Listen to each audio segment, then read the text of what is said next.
पक्ष में हमें पूजा करनी, इन तीनों के माध्यम से ही हमारे पितरों तक ये। नमस्ते फ्रेंड्स, मैं खुशबू मिश्रा स्वागत करती हूँ अपनी चैनल खुशबू मिश्रा ब्लॉग में। कैसे हैं आप सब? मुझे कमेंट में ओम नमो भगवती वासुदेवाय ज़रूर लिखिएगा। और आज इस वीडियो में जानेंगे पितृपक्ष कब से शुरू हो रहा है, पितृपक्ष में क्या करें क्या ना करें, कौन से 5 नियमों का पालन हमें ज़रूर करना चाहिए। बहुत सारी जानकारी आपको इस वीडियो में मिलेगी। इससे पहले अगर आपने मेरे चैनल को सब्सक्राइब नहीं किया है तो इसे सब्सक्राइब कर लें, बेल आइकन को ज़रूर प्रेस करें जिससे वीडियो की नोटिफिकेशन आप लोग के पास सबसे पहले पहुंचे। पितृपक्ष भादो महीने की पूर्णिमा से लेकर आश्विन महीने की अमावस्या तक चलता है और इस बार 29 सितंबर से लेके 14 अक्टूबर तक पितृपक्ष चलेगा। और इन्हीं 15 दिनों के लिए हमारे जो पितृ होते हैं वो इस पृथ्वी लोक पर आते हैं और मतलब वो देखते हैं कि हमारे लिए क्या किया जा रहा है, कौन हमें मतलब खाना दे रहा है, कौन हमें जल दे रहा है। तो इन्हीं 15 दिनों के लिए उन्हें मुक्त किया जाता है और वो स्वर्ग लोक से इस धरती पर आते हैं और मतलब देखते हैं कि हमारे लिए कौन क्या कर रहा है, कौन हमें याद कर रहा है, कौन हमें जल दे रहा है, कौन हमें भोजन दे रहा है। तो इन 15 दिनों में हमें अपने पितरों के लिए कुछ काम ज़रूर करना चाहिए।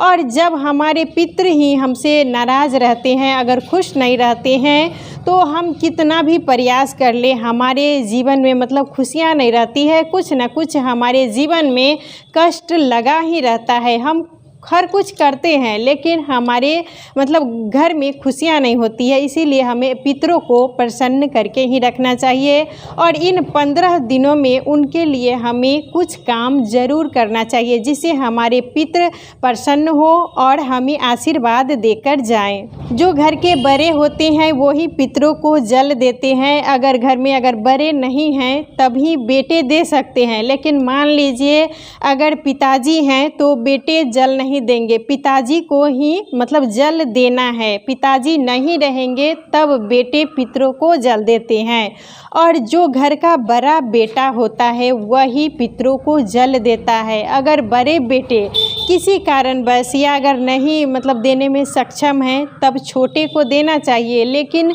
नियम है कि पितृपक्ष में बड़े बेटे ही पितरों को प्रतिदिन जल देते हैं। पितरों के लिए हमें प्रतिदिन छत पर जाके जल जरूर देना चाहिए, इसे पितृ हमारे तृप्त होते हैं। इस बीच हमें मांस मछली का सेवन नहीं करना चाहिए, लहसुन प्याज भी नहीं खाना चाहिए। जो जल देते हैं उन्हें तो मतलब लहसुन प्याज मांस मछली का सेवन बिल्कुल नहीं करना चाहिए।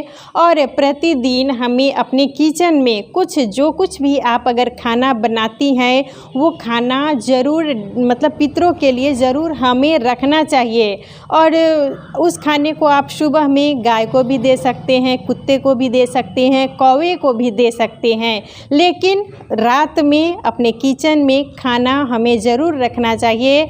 और 1 गिलास पानी भी आप ज़रूर रखिएगा। उस पानी को आप पेड़ पौधों में डाल दें, लेकिन पितरों के लिए हमें खाना और पानी अपने किचन में ज़रूर रखिएगा। खाना जब आपका बन जाए कोई जूठा ना करे, मतलब कोई खाए ना, उससे पहले ही आप लोग निकाल के रख दीजिएगा।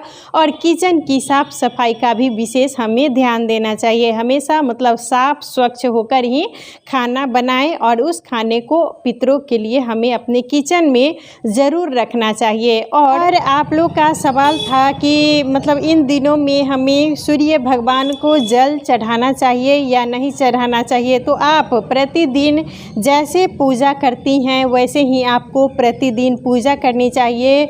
सूर्य भगवान को आप जल चढ़ाएं और जब भी जल चढ़ाइएगा तो उसमें थोड़ा सा हमें काला तिल डाल के ही जल चढ़ाना चाहिए। आपको जल चढ़ाना है। प्रतिदिन तुलसी माता की भी पूजा अवश्य करनी चाहिए। आप पूजा बिल्कुल कर सकती हैं, सूर्य भगवान को जल चढ़ा सकती हैं, तुलसी माता की पूजा कर सकती हैं और घर में जितने भी देवी देवता हैं, भगवान हैं, उनकी पूजा हमें प्रतिदिन ज़रूर करनी चाहिए। आप कोई नया अनुष्ठान ना करें, लेकिन हमें जैसे मतलब प्रतिदिन हम पूजा करते हैं उस तरीके से हमें पूजन अवश्य करना चाहिए। पितृ पक्ष में प्रतिदिन हमें पीपल वृक्ष में जल ज़रूर चढ़ाना चाहिए। जब भी जल चढ़ाइएगा तो जल में थोड़ा सा गाय का दूध ले लीजिएगा, तिल ले लीजिएगा, गुड़ डाल के, यानी मीठा जल ही चढ़ाना चाहिए। तो हमें प्रतिदिन इन 16 दिनों का पितृपक्ष है तो 16 दिन हमें पीपल वृक्ष में जल जरूर चढ़ाना चाहिए,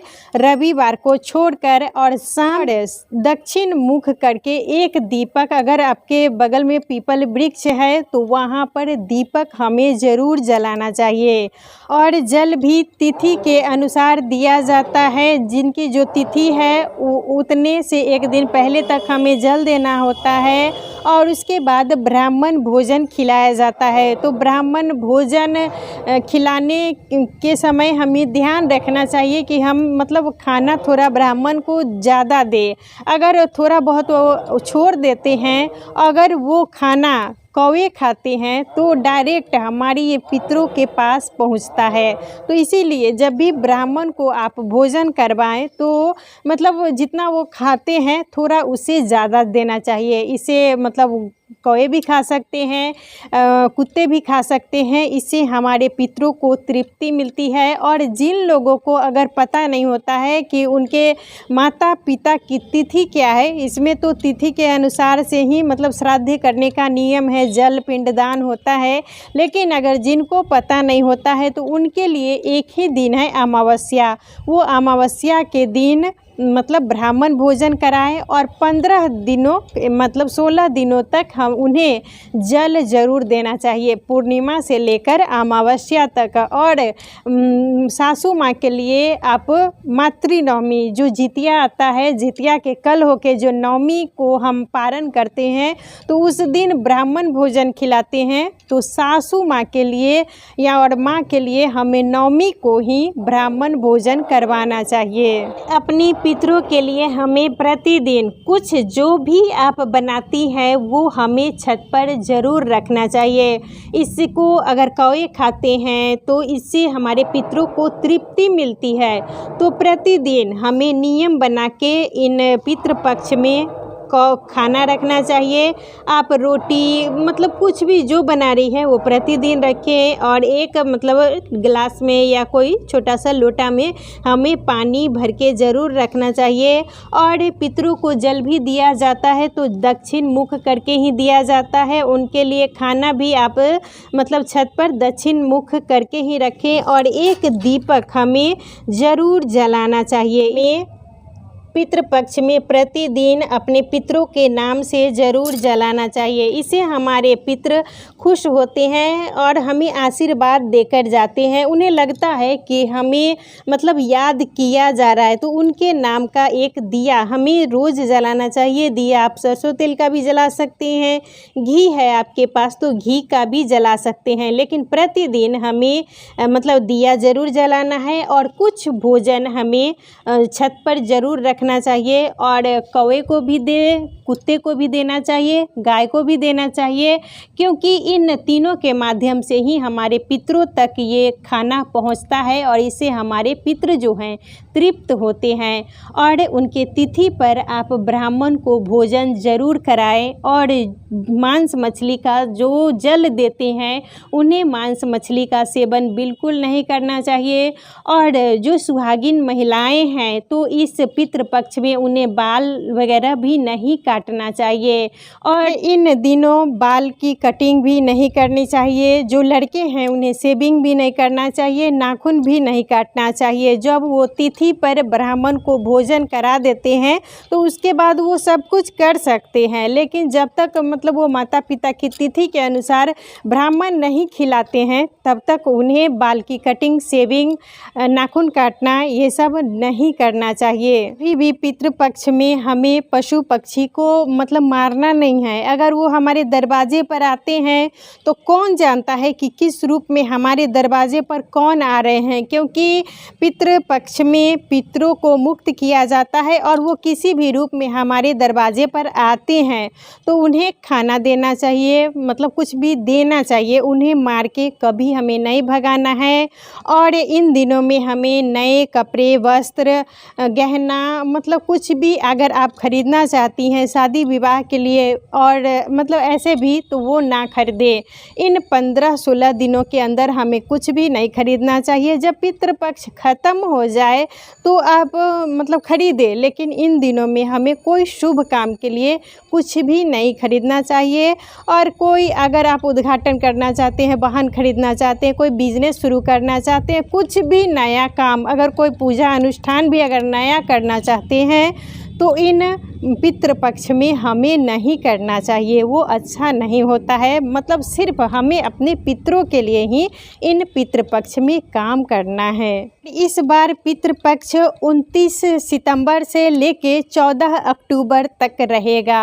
तो इन 15 मतलब ये 16 दिनों का पड़ रहा है, तो इन 16 दिनों के अंदर हमें कुछ नियमों का पालन ज़रूर करना चाहिए, जिससे हमारे जो पितृ है वो प्रसन्न रहे। अगर हमारे पितृ हमसे प्रसन्न रहते हैं तो वो बहुत सारा आशीर्वाद दे के जाते हैं और हमारे घर में खुशियाँ बनी रहती हैं। अगर हमारे पितृ ही हमसे अगर नाराज़ रहते हैं तो हम कितना भी पूजा पाठ कर ले, बहुत मतलब प्रयास कर ले, लेकिन हमारे जीवन में मतलब दुख परेशानियां लगी ही रहती है। इसीलिए हमें अपने पितरों को खुश करके ही रखना चाहिए।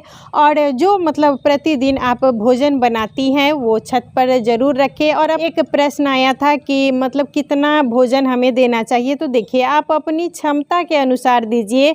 आप एक रोटी भी दे सकती हैं, 2 रोटी भी दे सकती हैं, लेकिन देख लीजिएगा आप जितना अगर खिलाना चाहती हैं तो ज़रूर खिलाएं। लेकिन पितृपक्ष में कौओं को, गाय को और कुत्ते को खाना ज़रूर देना चाहिए, क्योंकि इन्हीं तीनों के माध्यम से पितरों तक खाना पहुंचता है। तो हमें इन्हीं सब बातों पर विशेष ध्यान देना है। और पितृपक्ष कल से शुरू हो रहा है तो हमें कुछ नियमों का पालन ज़रूर करना चाहिए। उन्हें जल अवश्य दें, भोजन उनके लिए ज़रूर रखें और कुछ नियमों का पालन हमें ज़रूर करना चाहिए। तो आज का वीडियो यहीं तक था। फिर मिलूँगी एक नए वीडियो में। वीडियो अच्छा लगे तो इसे लाइक ज़रूर कीजिएगा, मेरे चैनल को सब्सक्राइब कीजिएगा। फिर मिलूँगी एक नए वीडियो में। तब तक के लिए नमस्कार।